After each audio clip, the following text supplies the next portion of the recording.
Marie Curie se había consumido a la luz de su propio descubrimiento. 7 de noviembre de 1867. En las calles nevadas y ventosas de Varsovia, en una época en la que los sueños de independencia de Polonia se veían aplastados bajo las botas rusas, nació una niña que cambiaría radicalmente el curso de la historia mundial. María Salomea Skłodowska. Su padre, Władysław, era profesor de secundaria y transmitía a sus hijos los misterios de la física y las matemáticas. Su madre, Bronisława, era directora de una escuela femenina y representaba la disciplina y la elegancia. María era la menor de 5 hermanos. Sin embargo, la vida le mostró su lado más duro a esta niña prodigio a una edad temprana. Cuando María tenía solo 10 años, su hermana mayor, Sofía, murió de tifus. 2 años más tarde, perdió a su madre, víctima de la tuberculosis. Estas pérdidas fueron los primeros golpes duros que forjaron la inquebrantable voluntad de María y la actitud seria, distante pero firme que desarrolló ante la vida. Tras la muerte de su madre, María eligió los libros y los tubos de laboratorio de su padre como refugio. La infancia de María transcurrió bajo la fuerte opresión de la Rusia zarista sobre Polonia. En las escuelas estaba prohibido hablar polaco y no se podía enseñar la historia de Polonia. Sin embargo, la familia Skłodowska siguió manteniendo en secreto la cultura y la ciencia polacas en su hogar. Cuando María se graduó en el instituto con una medalla de oro, se encontró con un muro infranqueable. En Varsovia estaba totalmente prohibido que las mujeres recibieran educación universitaria. Los intelectuales patriotas de Polonia crearon una red secreta llamada Universidad Voladora para eludir esta prohibición. María y su hermana Bronya, con el temor de que la policía pudiera irrumpir en cualquier momento en sus casas, comenzaron a asistir por las noches a clases de química y filosofía en las cocinas y bodegas de diferentes hogares. María recordaría aquellos días diciendo, la ciencia era lo único que nos hacía libres. Sin embargo, los sueños de María no cabían en las habitaciones secretas de Varsovia. Ella quería ir a París, el centro científico de Europa. Las dos hermanas hicieron uno de los acuerdos más inspiradores de la historia. María se quedaría en Polonia, trabajando como institutriz para enviar dinero a su hermana Bronya, que estudiaría medicina en París. Cuando Bronya se graduara y empezara a trabajar, le tocaría el turno a María. Durante 5 largos años, María dio clases a hijos de familias ricas en mansiones rurales alejadas de Varsovia. Esos años fueron una prueba de paciencia para ella. Quería casarse con Kazimierz Jorawski, el hijo del propietario de la finca y su primer amor, pero la familia se opuso rotundamente a este matrimonio por ser ella una pobre institutriz. Este rechazo le rompió el corazón, pero la llevó a una única conclusión. Solo la ciencia nunca la traicionaría. En su tiempo libre, estudiaba cálculo y física por su cuenta en las bibliotecas y realizaba análisis químicos en un pequeño laboratorio de una fábrica de azúcar. En 1891, por fin le llegó el turno a María. A los 24 años llegó a París en un vagón de tren de cuarta clase, llevando consigo su propia silla. Cuando se matriculó en la Universidad de la Sorbona, su nombre ya era Marie en francés. Sus primeros años en París fueron una historia de miseria y dedicación. Vivía en una buhardilla en el barrio latino. En invierno no tenía leña para calentar la habitación, así que se ponía toda la ropa que tenía para no congelarse y dormía con sillas encima. A veces se alimentaba solo de pan y té durante días, y otras veces se desmayaba de hambre en la mesa del laboratorio. Pero, a pesar de todo, Marie era feliz, porque por fin podía aprender libremente. En 1893, aprobó el examen de física con la máxima calificación y un año después, aprobó el examen de matemáticas con la segunda mejor calificación. El año 1894 fue el momento más crítico en la vida de Marie. Necesitaba un gran laboratorio para estudiar las propiedades magnéticas de diferentes tipos de acero. Esta búsqueda la llevó a conocer al brillante físico de la época, Pierre Curie. Pierre era 8 años mayor que Marie y había dedicado su vida a desentrañar los secretos del magnetismo. Cuando se conocieron, Pierre quedó profundamente impresionado por la inteligencia y la pasión científica de Marie. Pierre escribiría más tarde en una carta: «Vi a una mujer en mi sueño, perdida en la luz de la ciencia, cuyo único objetivo era la verdad». Marie tenía inicialmente la intención de regresar a Polonia, pero el profundo respeto que Pierre le profesaba y su oferta de colaboración científica la hicieron quedarse en París. En 1895, se casaron con un vestido azul oscuro y modesto que ella podía llevar en el laboratorio, en lugar de un vestido de novia blanco. Pasaron su luna de miel recorriendo la campiña francesa en 2 bicicletas que se habían comprado el uno al otro. Ya no eran solo marido y mujer, sino la pareja científica más compenetrada de la historia.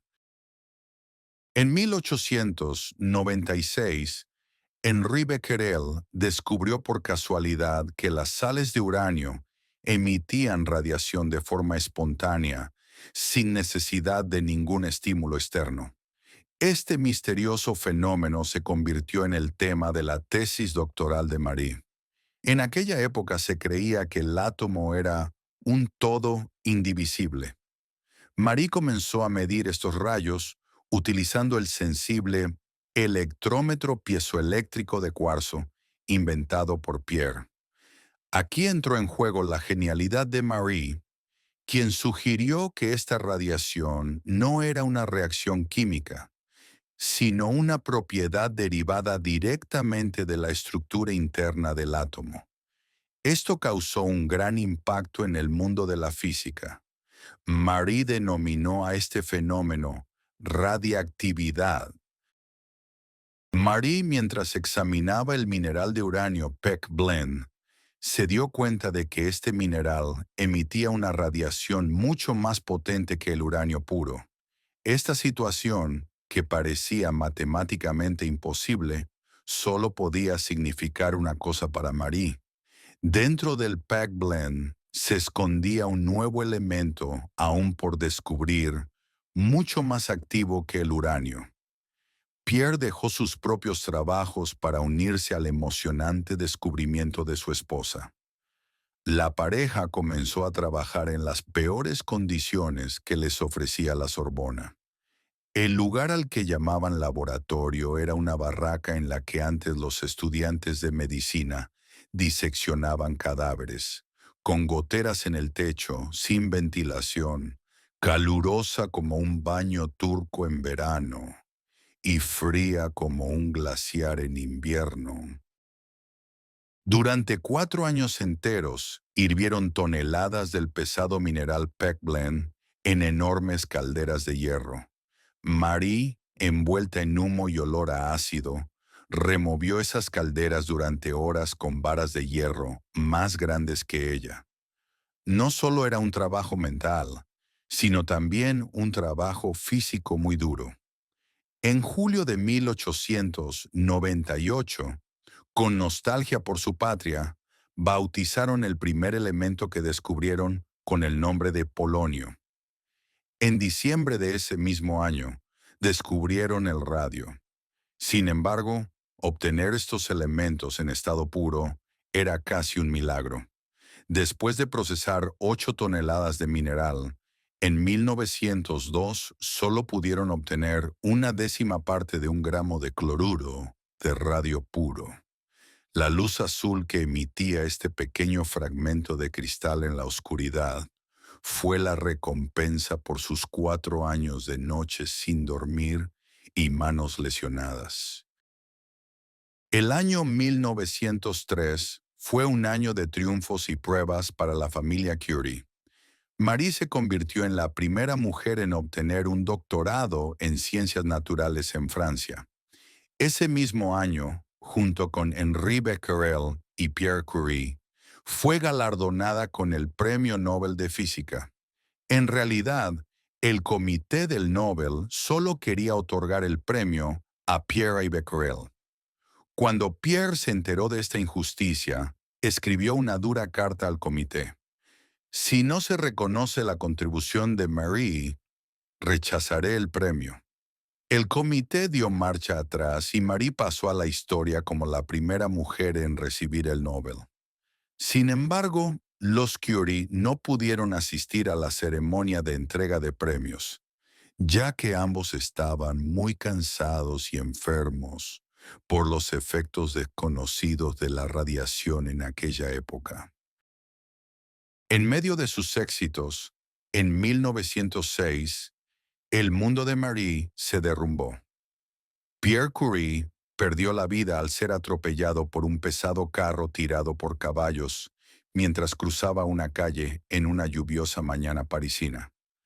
Marie había perdido a su alma gemela, al padre de sus hijos y a su más cercano compañero de trabajo. Las líneas que escribió en su diario, "Pierre, contigo se acabó todo", mostraban lo destrozado que estaba su corazón. Sin embargo, Marie Curie decidió calmar su dolor trabajando. La Universidad de la Sorbona le ofreció a Marie la cátedra que había dejado vacante Pierre. El 13 de mayo de 1906, cuando comenzó su clase como la primera mujer profesora en ocupar esa cátedra, la clase estaba llena hasta los topes.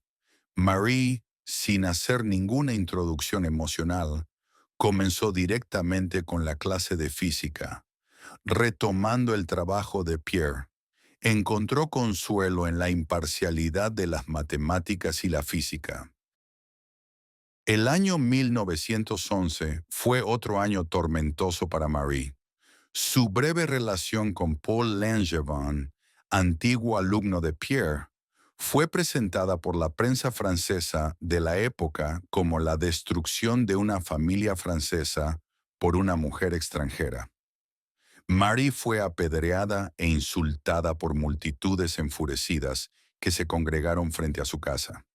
En medio de todo este caos, la Real Academia Sueca anunció que le había concedido un segundo premio Nobel, el Premio Nobel de Química. Sin embargo, debido a los escándalos, el comité le pidió a Marie que no acudiera a recoger el premio. La respuesta de Marie fue contundente. No hay ninguna relación entre los logros científicos de un científico y su vida privada. Voy a recoger el premio. Regresó a París con el título de primera y única persona del mundo en ganar el Nobel, en 2 disciplinas científicas diferentes. Cuando estalló la Primera Guerra Mundial, Marie decidió ir al frente en lugar de trasladar su laboratorio a un lugar seguro. Sabía que los aparatos de rayos X eran vitales para localizar las balas en los cuerpos de los soldados heridos. Junto con su hija Irene, diseñó vehículos equipados con rayos X, a los que llamó las pequeñas Curie, Petites Curies. Aprendió a conducir, se familiarizó con la mecánica y en el frente, entre el olor a sangre y pólvora, tomó radiografías a miles de soldados. Cuando terminó la guerra, aunque el gobierno francés no le dio ningún reconocimiento oficial, ella tenía la tranquilidad de haber salvado la vida de millones de soldados. En la última etapa de su vida, Mary se centró en la importancia del radio en el tratamiento del cáncer. Fundó el Instituto del Radio en París. En sus dos grandes viajes a Estados Unidos, fue recibida como una santa por el pueblo estadounidense. El presidente estadounidense Warren G. Harding le entregó personalmente un gramo de radio comprado con el dinero recaudado por las mujeres estadounidenses. Sin embargo, Marie no registró esta valiosa sustancia a su nombre, sino a nombre del instituto que había fundado. Siempre se opuso a la comercialización de la ciencia. El radio es un elemento que pertenece a todo el mundo. Patentarlo y enriquecerse con él va en contra de mis principios, afirmaba. Años de trabajo sin protección en el laboratorio, los tubos de radio que llevaba en el bolsillo y la intensa radiación X en el campo de batalla habían acabado con el cuerpo de Marie. Las yemas de sus dedos se habían vuelto insensibles y estaban quemadas por la radiación. El 4 de julio de 1934, a los 66 años, falleció de anemia aplásica. Los médicos observaron que la radiación había impedido que la médula ósea produjera sangre. Marie Curie se había consumido a la luz de su propio descubrimiento. Hoy en día, el legado de Marie Curie no solo perdura en los laboratorios, sino también en los hospitales oncológicos, las cátedras universitarias y la determinación de todas las mujeres que persiguen la ciencia. Ella demostró al mundo entero que el éxito no es solo una cuestión de inteligencia, sino también de voluntad y carácter inquebrantables. En 1995 fue trasladada al Panteón, el mausoleo más prestigioso de Francia, convirtiéndose en la primera mujer en entrar por méritos propios. Como dijo Marie, no temáis nada en la vida, solo intentad comprenderlo todo. Ahora es el momento de comprender más, para poder temer menos.